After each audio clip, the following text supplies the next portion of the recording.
Chilia Laison Saulus Maalti Waitanan Medhaninan Iesus Christos Natibeleta Soni Zifat Tagbar Maseret Bimagbar صحافتي فرنساويان ويتا مخنيات مخصصي متان كرخبلو بزح خبيديلهم زحسبو حتوتا زحاتتلو معالتيو نقولو زغورو تمرتن تأمراتن بنايمن سلطان كم زغورو زحاتتلو علت ايو سلازي إذا أبسو من حمامات اتركب سلوس ناحتو معالتي تباهيلات فلت بخالو وغان دما اتا ويتا سوني زرقما بلس ملو بملو زنقضتلو معالتي سلوس ايو አይሁዳውያን በትምህርቲ ጎይታና መድኃኒናን ኢየሱስ ክርስቶስ ኩሉ ጊዜ ይቆኑ በመንባሮም ኩሉ ሰብ ድማ ይስዕብ አሎ በመባል ይሐሙ ስለዝነበሩን አውቂሞም ከቢዝ መሰሎም መስቀላዊ ሕቶታት በመሕታት ንጎይታናን መድኃኒናን ኢየሱስ ክርስቶስ መስገዛእቲ ዓለምን ህዝብን ከባእስዎ ተንኮል ካብ ምእላም ፈተነ ካብ ምፍታንን ዓዲ አይውዕሉን ነበሩ ኣብዚ ናይ መወዳእታ ሰሙንውን ፋሲጋን መኽባርና በኢየሩሳሌም ምንጹ አይተረፍን ብዙ ህዝብውን በትምህርቱን ተአምራትን ይስዕቦን ይአምነን አሎ ንሕና ኸንመን ሒዝና ኸንተረፊና ኣብ ትምህርቱ ድማ ንግብርታትና የቃልዑ አሎ በመባል ኣዝዮም ተሻቂሎም ነበሩ በዚ መሰረት ድማ በዓቢ ክብሪ በህፃናትን በእማን ቢታንያን እናተመስገነ ናብ ቤት መቅደስ ምእታውን ነታ መሻቀጤትን መናገዚትን ገይሮማ ዝነበሩ ቤት መቅደስ አዳጋታቶም ገላቢጡ ስለ ሰጎጎምን በጂኦግራፊ ገይሩ በውርደ ስለ ዘባረሮምን ከምኡውን ሓቀኛ ዓላማ ቤት መቅደስ ድማ በመንጋር ነቲ ግፉእ ግብሮም ስለ ዘግሃዶን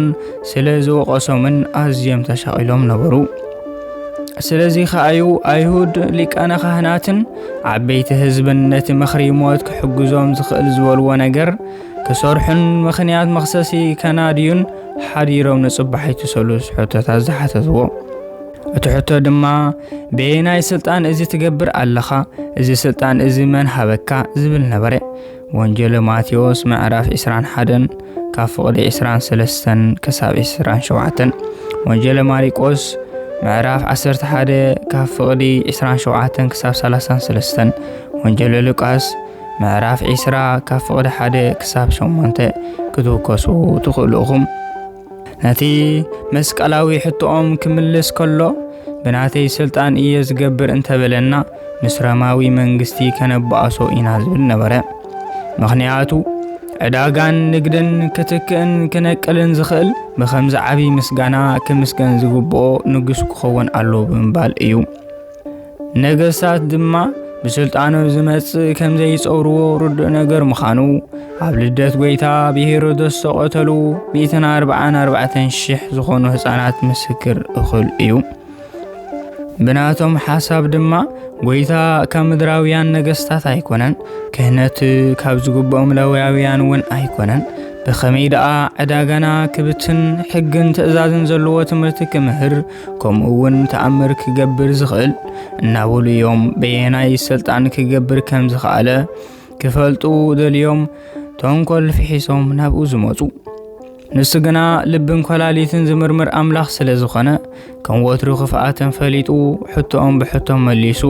ኣሕፈሮም ጥንቀት ዮሃንስ ካበያ ካብ ሰማይዶ ወይስ ካብ ሰብ ብምባል ድማ ሓተቶም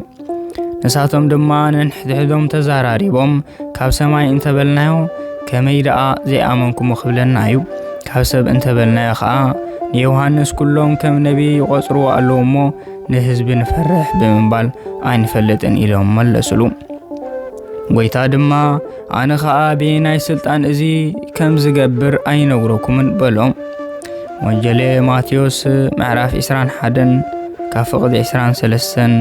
ክሳብ 27 በዚ ድማ ሓፊሮም ተመለሱ ጎይታናን መድኃኒናን ኢየሱስ ክርስቶስ ኣብ ዕለተ ሰሉስ ካልእ ሕቶታት እውን ተሓቲቱን ተወሳኺ ትምህርቲ እውን ምሂሩ እዩ ብዛዕባ ምኽፋል ግብሪ ትንሳኤ ሙታን ወዲ ዳዊት ዝተባህለ መን ምዃኑ ዝኣመሰሉ ሕቶታት ዝመለሰሉን ብምስላ ገይሩ ድማ ዝመሃሩሉን ዕለት እዩ እዘን ትምህርትታት ድማ ትምህርቲ ሰሉስ ተባሂለን ይፍለጣ ካብዛ ዕለት እዚኣ እንመሃሮ መልእኽቲ كام مرجمن موتن كندحنن السحاز بقع فرا كنفرن قويتا نابانا منفسهاو فرا دليو بهيقون أبزمس قالو وان قوصلي ترايزي كونس فرا حيزنا كنصونها كمزقبانا ايو ሃይማኖትና አጽኒዕና ሰናይ ግብሪ እንዳገበርና እንተጸኒሕና በታ ክርስቶስ ንፍርዲ ዝመጻላ ሰዓት አቱም ናይ አቦይ ብርኻት ተባሂልና ብየማኑ ተውቆመና እዩ ኣብ ሃይማኖትና ከይጸናዕና ሰናይ ምግባር ውን እንተይ ዘይገበርና ግና አቱም ርጉማት ካባይ ረሐቁ ተባሂልና ናብቲ ዲያብሎስን ሰራዊትን ዝተዳለወ ስፍራ ክንድርበኢና ስለዚ መንግስተ ሰማያት ክንወርስ እንተደኣ ኮይና ኣብ ሃይማኖትና ጸኒዕና ክንነብር ይግባአና ካልእ መልእኽቲ ናይ ዝዓለት ውን ንጎይታ ምፍታን ከም ዘይግባእን ንሕና ውን ብሓቂ ኣብ መንገዲ ክርስትና እንተለና ንሰባት ኣብ ክንዲ ጽቡቕ ዝገበርና ክፉእ ንፍደየሉ ግዜ ክህሉ ስለ ዝኽእል ብኩሉ ክንግረም ከም ዘይግባአና ዘረድእ እዩ ዘለዓለማዊ ስልጣን ናይ ባህሪኡ ዝኾነ ጎይታ ከም ፍቃዱ ንሰባት ስልጣን ዝህብ ኣምላኽ እንከላይነቶም ሒዞሞ ዝነበሩ ስልጣን ዝሃቦም ንሱ ክንሱ ብሓጣንን ክፉኣት ሰባትን ነዚ ስልጣን ዝሃበካ መን እዩ ተባሂሉ ተሓቲት እዩ እዚ ድማ መን ምዃኑ ስለ ዘይፈለጥዎ እዩ ዝምርምር እምበር ዘይምርመር ኣምላኽ ምዃኑ ኣየስተውዓልዎን ሕቶኦም ውን ናይ ቅንዕና ኣይነበረን ንሱ ግና ንሕቶኦም ብሕቶም መለሰሎም ጎይታ ከምቲ ንዓይ ዝገበሩኒ ንዓትኩም ውን ከምኡ ክገብሩኹም እዮም ከም ዝበለ ኣብ ጉዕዞ ህይወት ደቂ ሰባት ብዙሕ ተጻብኦ ብዝተፈላለየ ምኽንያት ክመጾም ይኽእል እዩ ንኹሉ ግና ብትዕግስቲ ክንሰግሮ ይግባእ ናይ ክርስቶስ ቤተሰብ ከምቶም ጸሓፍትን ፈሪሳውያንን በአምላኽነት ኢየሱስ ክርስቶስ ዝጠራጠሩ ዝነበሩ ሎሚ ውን በአምላኽነት ጎይታናን መድሓኒናን ኢየሱስ ክርስቶስ ዝጠራጠሩ አምላኽነቱ ክሒዶም ኣመላዲ ዝብሉ ኣዝዮም ብዙሓት እዮም ንሕና ግና ንሱ ናይ ባህሪ ኣምላኽ ፈጣሪ ኩሉ ብኡ ዝተፈጥረ ብዘይብኡ ሓደ እኳ ዝተፈጥረ ከም ዘየለ ፈሊጥና ብጎይታናን መድሓኒናን ኢየሱስ ክርስቶስ ተኣሚንና ኣብ ሃይማኖትና ጸኒዕና ነቶም ዝጠራጠሩ ድማ ብዝግባእ እንዳረዳእና ክንነብር ይግባአና እዚ ክንገብር እግዚአብሔር ቅዱስ መንፈሱ ይልኣኸልና ስብሐት ለእግዚአብሔር ወላዲቱ ድንግል ወለመስቀሉ ክቡር አሜን